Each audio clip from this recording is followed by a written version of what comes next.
Right బులెటిన్లో మరో breaking news చూస్తున్నాం. Gudlavalleru engineering college hidden cameras ఘటనపై ముఖ్యమంత్రి నారా చంద్రబాబు విచారణకు ఆదేశించారు. హాస్టల్లో రహస్యంగా కెమెరాస్ అమర్చినట్లుగా విద్యార్థినులు ఆందోళన చేస్తున్న నేపథ్యంలో సమగ్ర విచారణ జరపాలని అధికారులను ఆదేశించారాయన. తక్షణమే జిల్లా మంత్రి కొల్లు రవీంద్రతో పాటు జిల్లా కలెక్టర్ ఎస్పీని ఘటనా స్థలానికి వెళ్లవలసిందిగా సీఎం సూచించారు. ఇక మరోవైపు ఎస్పీ గంగాధర్ రావు కీలక ప్రకటన కూడా చేశారు. హాస్టల్లో ఎలాంటి కెమెరాస్ కూడా లేవని ప్రకటించారు. ఆయన విద్యార్థినులు ఆందోళన చేయవద్దని సూచించారు.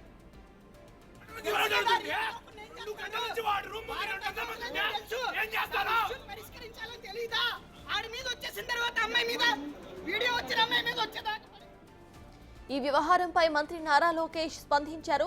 విచారణలో తప్పు జరిగినట్లుగా తేలితే దోషులు బాధ్యులపై కఠిన చర్యలు తీసుకుంటామని అన్నారు. ఆయన ఇటువంటి ఘటనలు కాలేజెస్లో పునరావృతం కాకుండా చర్యలు తీసుకోవాలని ఉన్నతాధికారులకు ఆదేశాలు జారీ చేశామని చెప్పారు. ఇక కళాశాలల్లో ర్యాగింగ్, వేధింపులు లేకుండా యాజమాన్యాలు ముందస్తు చర్యలు తీసుకోవాలని సూచించారు.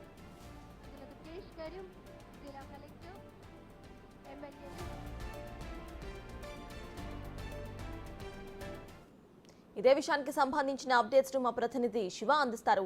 శివ, చెప్పండి, హాస్టల్లో హిడెన్ కెమెరాస్ ఘటనపై అటు సీఎం ఘాటుగా స్పందించినట్టు తెలుస్తోంది. ప్రెసెంట్ అప్డేట్స్ ఏంటి? అதாவது మొత్తమే చూసుకుంటే కనుక గుడివట్టవేటూరు ఇంజనీరింగ్ కాలేజ్ సంఘటనకు సంబంధించి కూడా ముఖ్యమంత్రి చంద్రబాబు సీరియస్ గా స్పందించారు. ఈ ఘటనకు సంబంధించి వెంటనే సంఘటన స్థలానికి వెళ్లి విచారణ పూర్తి చేసి నివేదిక ఇవ్వాలని చెప్పి జిల్లా కలెక్టర్, జిల్లా ఎస్పీ మంత్రి కొల్లు రవీందర్ని చంద్రబాబు ఆదేశించారు. మరొక వైపు ఈ ఘటనకు సంబంధించి కూడా విద్యాశాఖ మంత్రి నారా లోకేష్ కూడా ట్విట్టర్ వేదికగా స్పందించారు. ఈ ఘటనకు సంబంధించి పూర్తి స్థాయిలో వివరాలు సేకరిస్తున్నాం, ఎక్కడైనా సరే ఎవరు తప్పైనా ఉన్నట్లు గుర్తించి కఠినంగా చర్యలు తీసుకుంటామని చెప్పి కూడా లోకేష్ కూడా హెచ్చరిక జారీ చేశారు. మరొక వైపు ఈ అంశానికి సంబంధించి కూడా కృష్ణా జిల్లా ఎస్పీ గంగాధర్ కొద్దిసేపటి క్రితం ఒక ప్రెస్ నోట్ అయితే విడుదల చేశారు. ఈ ఘటనలో ఎక్కడా కూడా రహస్య కెమెరాలు కానీ లేకపోతే మిగిలిన విషయాలు కానీ ఎటువంటి వీడియోలు కానీ లేవు, ఎవరు ఆందోళన చెందాల్సిన అవసరం లేదని చెప్పి కూడా ఆయన అయితే ప్రెస్ నోట్ ఇచ్చారు. కేవలం కొంత ప్రచారం జరుగుతుంది, ఇందులో వాస్తవం లేదని చెప్పి కూడా ఆయన చెప్పే ప్రయత్నం అయితే చేస్తున్నారు. కానీ ఈ ఘటనకు సంబంధించి ఇటు విద్యా సంఘాలు, ప్రజా సంఘాలు, తల్లిదండ్రులు కూడా తీవ్ర స్థాయిలో ఆందోళన చేస్తున్న పరిస్థితి కనిపిస్తా ఉంది. ఈ ఆందోళనకు సంబంధించి విద్యార్థి సంఘాలు అయితే తీవ్ర స్థాయిలో ఆగ్రహం వ్యక్తం చేస్తున్నాయి. అయితే ఘటనకు సంబంధించి పూర్తి స్థాయిలో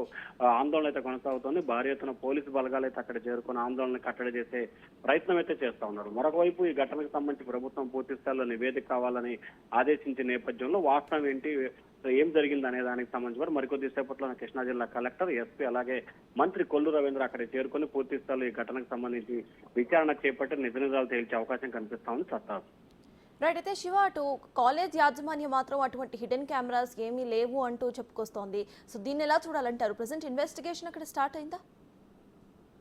సంబంధించి పోలీసు అధికారులు అయితే కేసు నమోదు చేశారు. ఎవరైతే ఆరోపణలు ఎదుర్కొంటున్న వ్యక్తిని అదుపులో తీసుకోవడం జరిగింది. అలాగే అతనికి సంబంధించిన ల్యాప్టాప్, సెల్ ఫోను, అలాగే ఎలక్ట్రికల్ సంబంధించిన పరికరాలన్నిటిని కూడా ఆయన దగ్గర నుంచి పోలీసులు అయితే స్వాధీనం చేసుకుని ప్రస్తుతం అతన్ని విచారణ అయితే చేపడుతున్నారు. పోలీసు అధికారులు కూడా కేసు అయితే నమోదు చేశారు. కానీ కళాశాల యాజమాన్యం కానీ ఇటు జిల్లా ఎస్పీ కానీ ఎక్కడా కూడా హిడెన్ కెమెరాస్ ఏమీ లేవు, ఎటువంటి వీడియోలు కూడా లేవని చెప్పి కాలేజీ యాజమాన్యం చెప్తా ఉంది. ఇదంతా ప్రచారమే అని చెప్పి వారు ఖండిస్తున్నారు. మరొక వైపు విద్యార్థులు, విద్యార్థి సంఘాలు మాత్రం గత 2 సంవత్సరాలుగా ఈ ప్రక్రియ కొనసాగుతోంది. గతంలో అనేక సార్లు కళాశాల యాజమాన్యానికి ఫిర్యాదు చేసినా పట్టించుకోలేదని చెప్పి కూడా వారైతే ఆరోపిస్తున్న పరిస్థితి కనిపిస్తా ఉంది. అయితే ఈ ఘటనకు సంబంధించి ఏదైతే మంత్రులు అలాగే కలెక్టర్, ఎస్పీ అక్కడ చేరుకున్న తర్వాత పూర్తి స్థాయిలో వివరాలు సేకరించి విచారణ చేస్తేనే దీనికి సంబంధించి స్పష్టత వచ్చే అవకాశాలు అయితే కనిపిస్తున్నాయి. ఎందుకంటే ఒక్కొక్కరు ఒక్కొక్క రకంగా చెప్తున్న పరిస్థితి కనిపిస్తుంది. ఒకవైపు ఎస్పీ ఎక్కడా కూడా వీడియోలు కానీ ఇటువంటి లేవని చెప్తున్నారు. విద్యార్థి సంఘాలు మాత్రం ఉన్నాయి, గత కొంతకాలంగా కొనసాగుతుందని చెప్తున్నారు. మరొక వైపు కళాశాలకు సంబంధించిన యాజమాన్యం కూడా ఎటువంటి లేవు అని చెప్పి చెప్తా ఉన్నారు. కానీ ఇటు మంత్రి లోకేష్ గానీ, ముఖ్యమంత్రి చంద్రబాబు గానీ ఈ ఘటనకు సంబంధించి సమగ్రమైన విచారణకు ఆదేశించిన నేపథ్యంలో కూడా అసలు ఏం జరుగుతుందనే ఉత్కంఠ అయితే కొనసాగుతా ఉంది. Right, thank you Shiva.